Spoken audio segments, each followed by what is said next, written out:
neurociencias y la neurodidáctica del catedrático alemán Gerald Preiss. La neurociencia. La neurociencia es el estudio del sistema nervioso. El sistema nervioso está compuesto por el cerebro, la médula espinal y la red de células nerviosas sensitivas o motoras llamadas neuronas en todo el cuerpo. El objetivo de la neurociencia es comprender cómo funciona el sistema nervioso para producir, regular emociones, pensamientos, conductas y funciones corporales básicas, incluida la respiración y mantener el latido del corazón. ¿En qué momento surge la neurociencia? A lo largo del siglo pasado, los padecimientos médicos relacionados con la neurología y el comportamiento humano se volvieron asuntos de salud pública, tomando en cuenta que después de la Primera y Segunda Guerra Mundial, millones de personas sufrieron daños físicos y mentales que implicaron el desarrollo de nuevas técnicas de rehabilitación, lo que promovió avances en el campo de la medicina. Sin embargo, en la comprensión del sistema nervioso, el cerebro y los patrones de conducta, además de la medicina, intervinieron disciplinas como la biología, la fisiología, la neurobiología y la psicología. La neurociencia se establece como una disciplina y sus orígenes se remontan al siglo XIX. Pero sin embargo, quien es considerado uno de los pilares fundamentales de la neurociencia moderna es el español Santiago Ramón Cajal y también el italiano Camillo Golgi, ganadores del Premio Nobel de Medicina en 1906, por su trabajo sobre las estructuras del sistema nervioso. ¿Cuál es la importancia de la neurociencia?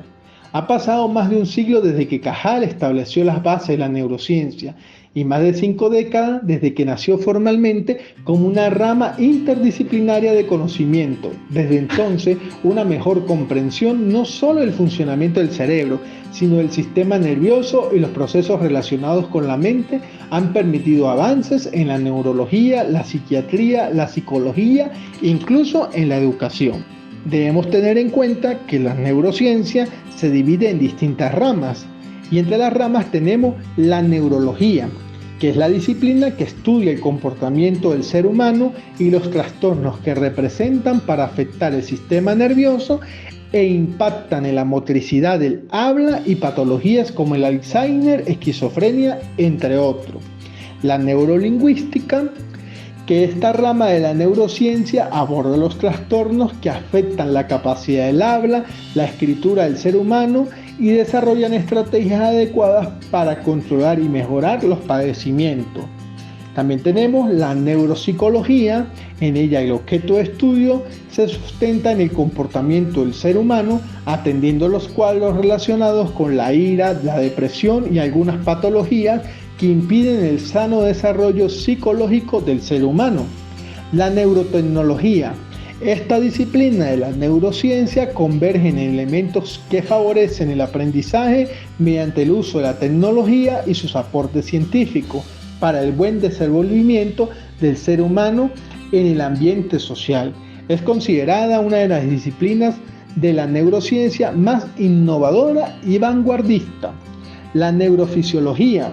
Los especialistas de esta rama se enfocan en la atención y el estudio, el desarrollo del comportamiento de las neuronas y la capacidad evolutiva del desarrollo del aprendizaje del ser humano. Y también tenemos la neuroeducación.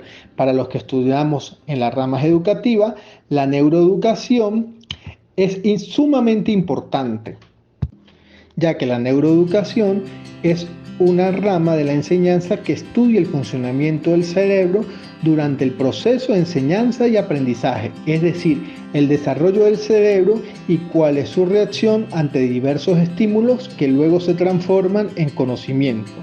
Esta disciplina educativa, que fusiona elementos de la neurociencia, la ciencia cognitiva, psicología y educación, busca establecer estrategias y tecnologías educativas centradas en el funcionamiento del cerebro con el objetivo de optimizar el proceso de la enseñanza y el aprendizaje.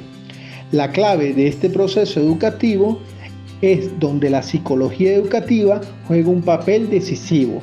Se encuentran en las emociones y la motivación y es que tal como afirman numerosos autores, el cerebro solo aprende si hay emoción.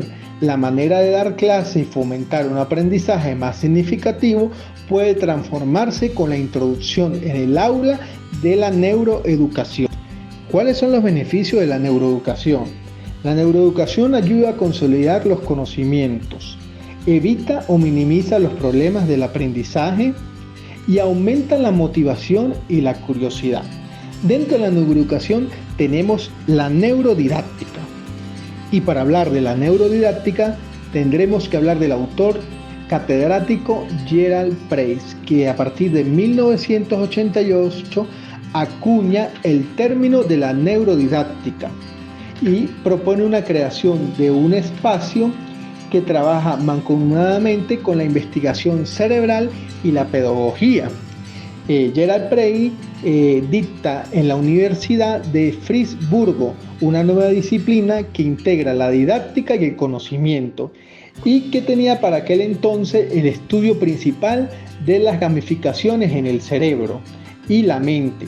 Gerald Price utiliza por primera vez aquel término de neurodidáctica para explicar la necesidad de conocer a nivel neurológico cómo funciona el cerebro y cómo es el fundamento científico que acompañase a la formación de las teorías didácticas.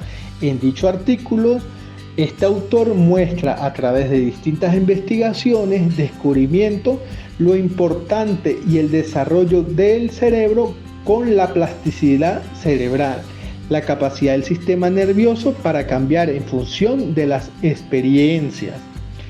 Debemos tener en cuenta que las etapas que propone Gerald Price son determinantes para la adquisición de ciertas habilidades y postula que si todo cambio en el aprendizaje es un cambio en el cerebro, resulta necesario estudiar cómo funciona el cerebro para poder ser más eficientes en la enseñanza de los contenidos escolares. La neurodidáctica ha avanzado mucho hasta la actualidad y se sirve del conocimiento que ha ido gestando desde las neurociencias, la psicología cognitiva y la didáctica, a partir de investigaciones realizadas mediante técnicas neurocientíficas en el campo de la neurobiología y la psicología cognitiva. Se ha desarrollado nuevas estrategias de enseñanza con el objetivo de mejorar el sistema educativo desde esta disciplina. Debemos tener en cuenta que la neurodidáctica también ayuda a fomentar el interés de los niños dentro del aula de clase. Además de Gerald Price, hay otros autores que han escrito sobre la neurodidáctica, como la doctora Ana Forest, la doctora en Filosofía y Ciencia de Educación de la Universidad de Barcelona. Ha profundizado en el campo de la neurodidáctica desde hace unos años. En su estudio publicado Descubrir la neurodidáctica, aprender desde él y para la vida, escribe sobre la importancia y la sustitución de la rigidez del conocimiento adquirido y productivo por la plasticidad, destacando la importancia que tiene el aprendizaje para que éste esté adaptado al desarrollo de nuestro cerebro para poder sacarle el máximo partido. También Forest afirma que aprender es sencillo si la enseñanza nos ofrece los estímulos cerebrales e intelectuales suficientes. También es importante descubrir y desarrollar nuestro potencial. Otra catedrática que ha hablado sobre neurodidáctica es la doctora Lady Meléndez Rodríguez, profesora de la Universidad de Costa Rica. Aporta su visión sobre la neurodidáctica en la Conferencia de Neurodidáctica y el Desarrollo de las Funciones Ejecutivas en el año 2009, evidenciando la fuerza con la que ha irrumpido esta teoría didáctica relativamente nueva e innovadora y cómo está revolucionando el mundo de la educación, generando un debate en torno a la educación de hoy, impulsando las investigaciones sobre el cerebro como un pilar fundamental para los procesos de la enseñanza y el aprendizaje. Es importante también tener en cuenta que ya Ausubel anteriormente nos hablaba en su teoría del aprendizaje significativo en los años 70, que el cerebro juega un papel fundamental dentro del aprendizaje y también un papel significativo dentro del estudiante y que se complementa en lo que estudiamos dentro de la neurodidáctica. Características de la neurodidáctica. Para la mejor comprensión de la neurodidáctica debemos tener en cuenta que dentro de las características tenemos que el aprendizaje debe ser divertido. Esto se debe que el alumno quien decide voluntariamente lo que quiere aprender. Al resolver por gusto un problema complicado, se produce dopamina, lo cual está vinculada con las sensaciones positivas como el placer, el bienestar y la alegría. El conocimiento se adquiere de forma espontánea, a través del juego y sin instrucciones dirigidas. Las emociones son claves. El proceso de aprendizaje, si los alumnos asocian las sensaciones positivas a cierta información, son capaces de memorizarlos y retenerlos mejor. Las aulas tienen una gran cantidad de alumnos con una gran cantidad de ideas y aprendizajes. El aprendizaje se impulsa y es cooperativo. El aprendizaje es inclusivo. La flexibilidad en la clase y la metodología en cuanto a los horarios y las agrupaciones. Se emplean clases invertidas, haciendo que los estudiantes busquen y desarrollen contenidos en su casa y realicen trabajos en clase. El docente actúa como una guía para el aprendizaje, respeta los ritmos, intereses y necesidades de cada estudiante. La enseñanza se lleva a cabo por vía multisensorial, ya que el cerebro aprende mejor si es estimulado por medio de varios sentidos, no solamente la vista y el oído. Aprovecha el papel de las neuronas como las neuronas espejo. Estas se activan cuando se observan a otra persona llevar a cabo una acción. Y la información se expone de forma rápida, esquemática e interactiva. Los alumnos serán encargados de profundizar el conocimiento. Beneficio de la neurodidáctica. Al aplicar la neurodidáctica en el salón de clases conlleva distintos beneficios. Entre ellos, propicia el aprendizaje real integral entre los estudiantes. Se reducen los niveles de estrés. Incrementa el rendimiento educativo. Se impulsa la curiosidad, atención y concentración, lo que es esencial para generar el aprendizaje a largo plazo. Los alumnos presentan estados emocionales más equilibrados y positivos, derivado de lo que se fomenta el manejo adecuado de las emociones y el autocontrol. Ayuda a gestionar de mejor manera el acoso escolar. También es importante tener en cuenta cómo aplicar la neurodidáctica en el aula. Hay distintas formas de aplicarlas en un salón. Primero debe crearse un ambiente positivo. El docente debe ser reflexivo e interiorizar lo aprendido con los alumnos. El docente debe ser una persona cercana y empática. Deben tener desprendimiento de memorias y emociones ligadas y hay que buscar la generación de conexiones emocionales con el tema que se está tratando. La estimulación de todos los sentidos también ayuda al aprendizaje integral. La sorpresa es otro factor que tiene que estar siempre presente en el aula. Hay que adaptar la educación en función de los intereses y habilidades de cada estudiante. La formación artística y la actividad física son importantes para que la interiorización del conocimiento promuevan un aprendizaje significativo. Las mesas móviles hay que acomodarlas de una forma distinta en función de las actividades que se realizan.